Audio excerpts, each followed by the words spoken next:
Hi, Sophie. Hi, Ryan. How are you? I'm doing quite well. For everybody joining in, this is Sophie Stern. Sophie is a coach or the coach at Northwestern University. And before that was a student at Northwestern. So it's been great. I got to coach Sophie for 4 years. And now Sophie is doing their own thing, being an awesome coach. So I have some questions for you, Sophie. The first one goes to the community poll. We're going to go straight to the one that is one of the fun ones, which is, if you could pick anyone from all of speech history, who would you pick to be president of the United States? Oh, gosh. Well, let me deflect for a moment. Thank you for having me, Ryan. I was shocked that you asked me to do this, but I guess it's just another thing that I stole from Eddie. And I think that everybody who I would want to be president from the speech community wouldn't want to be president. So with that in mind, I would probably say Eddie Gamboa. That would be a totally different planet in a few days. So that sounds great. It would be delightful. Okay, so the winner with the most votes by several votes was Jolie Sherman from Illinois State University. So Jolie, congrats. You are now president. Which I think is rather fascinating because I said of all of speech history, which means we're picking from people like Oprah and Elizabeth Warren. No, it was Jolie Sherman. So congrats, Jolie. That's a pretty big accomplishment. Collectively, we have a pretty short memory. And also, I don't know, did you mean college speech or all of speech? I didn't specify. Frankly, Fraser Crane would have been a great president. Okay. I've actually never seen Fraser, but my roommate really likes Fraser. And didn't that guy do speech? I don't know. I'm not going to look it up.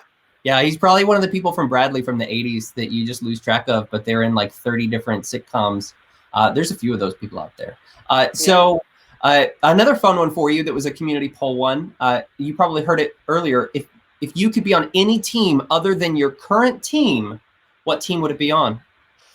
Oh, gosh. I mean, I'm so close with so many different teams.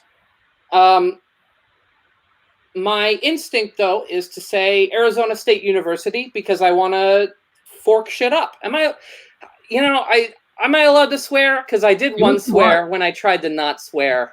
Well, do what you need to do. Is this going to get taken down if we swear? I don't think so. Okay, think about all the people swearing in their interps. I mean, it's not going to stop. Although I do have those all set for you need to be 18 or older to be able to watch it. But this is a wonderful opportunity, I think, for students to get to know you, Sophie. So let's talk about ADS because people loved your ADS last year. It was universally acclaimed. I don't say that because I was your coach. I had very little to do with your being you. And I just want to ask, what is your favorite joke of all time in ADS? I would say the last line of Murphy Burke's Junior ADS, where she goes, now the only time I yell at the mailman is when I'm pretending to be a dog, which is a callback joke to when she was yelling at the mailman earlier in her speech. Yep, it's chaotic, it's surreal, and it's the best way to end your speech. But again, I don't have a long memory. I watched too many ADS rounds in the last 5 years, and then whatever DVDs that we have. But that's about it. So, all right. How would you describe your development between when you were a freshman until now in terms of understanding the world of speech? I would say that when I started, I was really enthusiastic and didn't really know what was going on. And when I finished, I was jaded and I didn't really know what was going on. But apparently I screamed a lot and people liked it when I screamed. So that's something. Thanks for keeping everybody excited. This is the real content that people are looking for right now. No, it's good to be you and to be honest. So what can you say to everybody in the speech community right now that is thinking about the fact that nationals is this very different thing than it was a few months ago? Oh, gosh. There's a lot I want to say.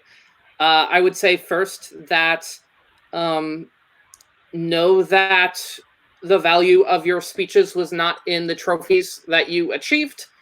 Know that speech in itself is in a weird, like, space where no one really knows how this is supposed to operate, and know that the people around us, like me and you and all of the coaches and all of fellow students, just want to support the students who are there in whatever way we can. I mean, I don't have any magic words that'll make the world a better place, but I would say if you're in a good place right now, be grateful for that. When I say good place, I mean, like, if you have money in your bank account, if you have food in your pantry, if you have roommates that you're fine with, like, that's where I'm at. And as much as this sucks, I am still grateful. That is wonderful, Sophie. Thank you for that. All right, so here's another question for you, not event related, but speech tournament related. What is your favorite speech tournament memory? And that it's not a speech that you watch, just about being with your friends and hanging out at a tournament. Oh, my last invitational ever at MAFL 8, the fire alarm went off in the middle of a round. And I wasn't speaking, which is really sad because I wish I was speaking. But other people were speaking, and they had to stop speaking. And we all had to leave the building, and we all hung out outside of the College of DuPage, and we all bonded, and it was a great, wonderful way to say goodbye to speech. That or Chaos Monday. Oh, tell me a little bit about Chaos Monday. How'd it go this year? It was wonderful. Did it right? Yeah, okay. Megan, we held it on the ISU campus, and Megan and I co-hosted. It was called Chaos Monday 2, What Have We Become? It was cats themed, so there were lots of different cats related things. We still had ranked discussion. We still had TBD. What were the TBD events? What? What were the TBD events? One was like stand up at exactly 39 seconds, but you don't get to like look around you. Oh gosh, I don't remember what the other two were, and I should ask Maya Pearson. She's the one who ran that. Okay, well, and also ask Maya Pearson about her ADS. It's delightful.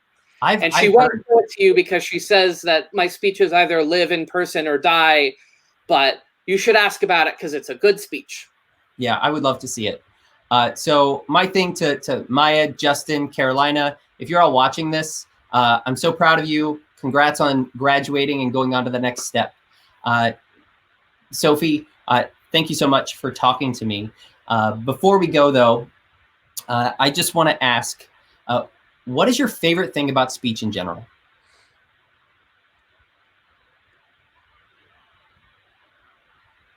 I like to watch other people. That's my favorite part about speech. My favorite part about speech is being able to hear other people's voices, hear their perspectives, and more importantly, hear the things that they care about. Okay. Thank you, Sophie. Delightful as always. Rock and roll.